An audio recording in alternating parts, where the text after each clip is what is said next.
I never told anyone, not even my closest friends.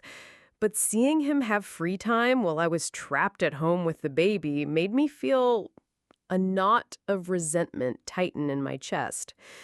It was a feeling so contrary to the narrative of blissful motherhood that I buried it deep down, ashamed of its very existence.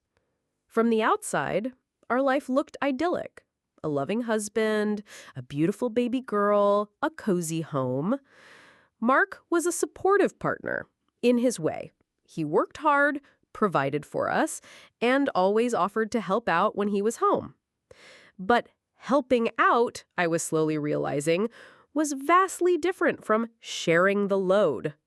My days were a relentless cycle of feedings, diaper changes, naps, or lack thereof, soothing cries, and the never-ending mountain of laundry that seemed to multiply overnight. By the time Mark walked through the door after work, I felt like I had run a marathon. A silent, invisible marathon that no one else could see. He would greet us with a smile, ruffle Lily's hair, and ask about our day. I'd usually offer a breezy, oh, the usual, not wanting to burden him with the sheer exhaustion that clung to me like a second skin. And then the subtle jabs of resentment would begin. He'd settle onto the couch, scrolling through his phone, catching up on the news or sports highlights. Sometimes his friends would text inviting him out for a quick drink or to catch a game, and without a second thought, he'd say yes. Just for an hour or two, he'd promise, giving me a quick kiss goodbye. And as the door closed behind him, the knot in my chest would tighten. An hour or two. That was the length of Lily's longest nap, a precious window of time I often used to frantically clean the house, prepare dinner, or simply sit in silence, trying to recharge my depleted batteries. The thought of having that time to myself, to just switch off and be an adult without the constant demands of motherhood, felt like a distant fantasy. It wasn't that I begrudged him his friendships or his need to unwind after a long day, but the imbalance felt glaring. His unwinding time was just assumed. Mine had to be strategically carved out at the expense of sleep or basic self-care. There were other moments too.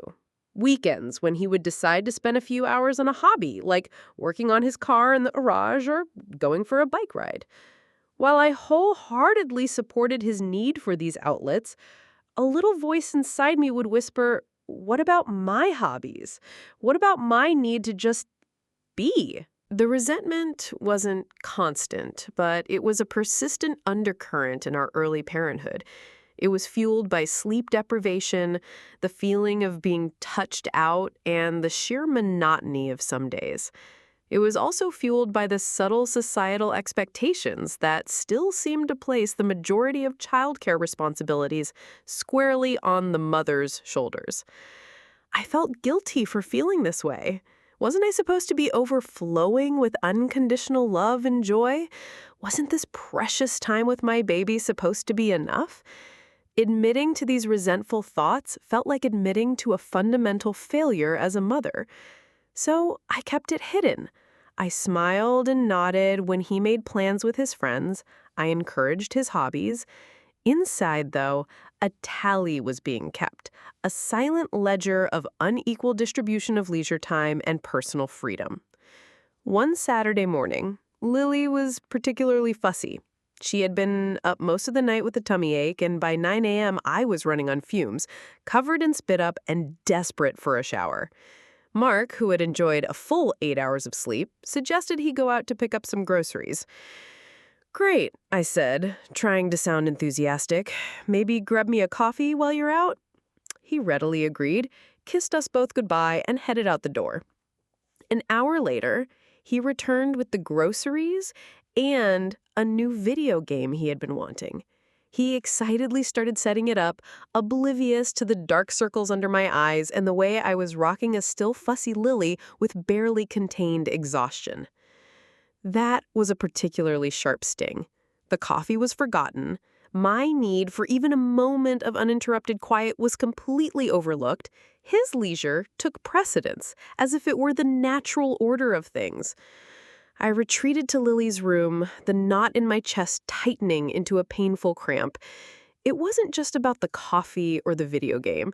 It was about feeling like my needs were consistently secondary, like my time and energy were an endless, inexhaustible resource.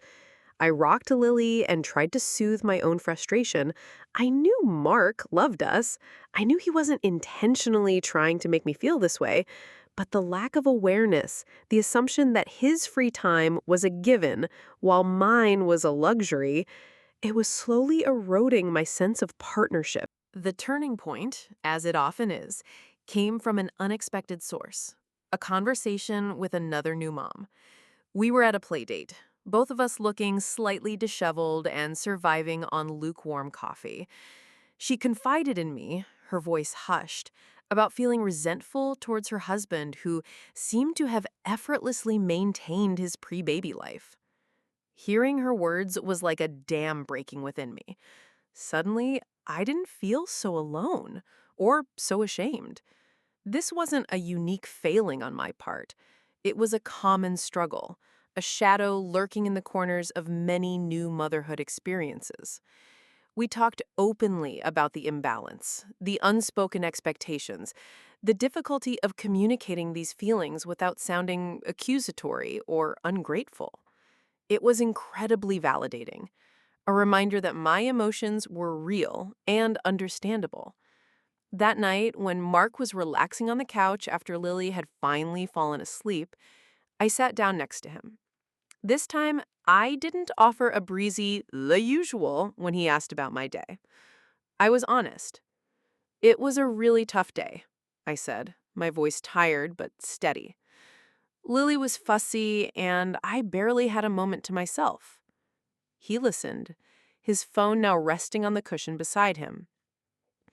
You know, I continued, choosing my words carefully, sometimes when I see you relaxing or going out with friends, I feel a little resentful. And I hate feeling that way because I know you work hard too. But it feels like my off switch doesn't exist right now. There was a pause, a moment of uncomfortable silence. Then Mark reached for my hand. I I guess I haven't really thought about it that way, he said, his brow furrowed. You're right. Your days are nonstop.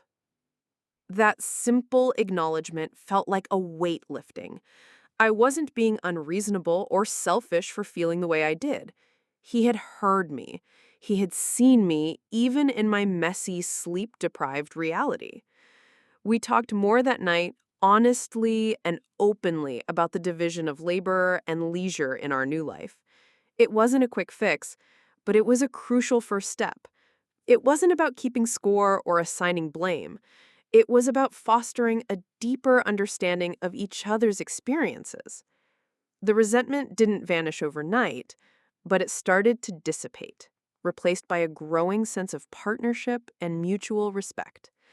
Because sometimes the first step to resolving a hidden feeling is simply bringing it out into the light, even if it feels uncomfortable or taboo. Have you ever felt a similar resentment towards your partner after having a baby? How did you navigate those feelings? Share your experiences in the comments below.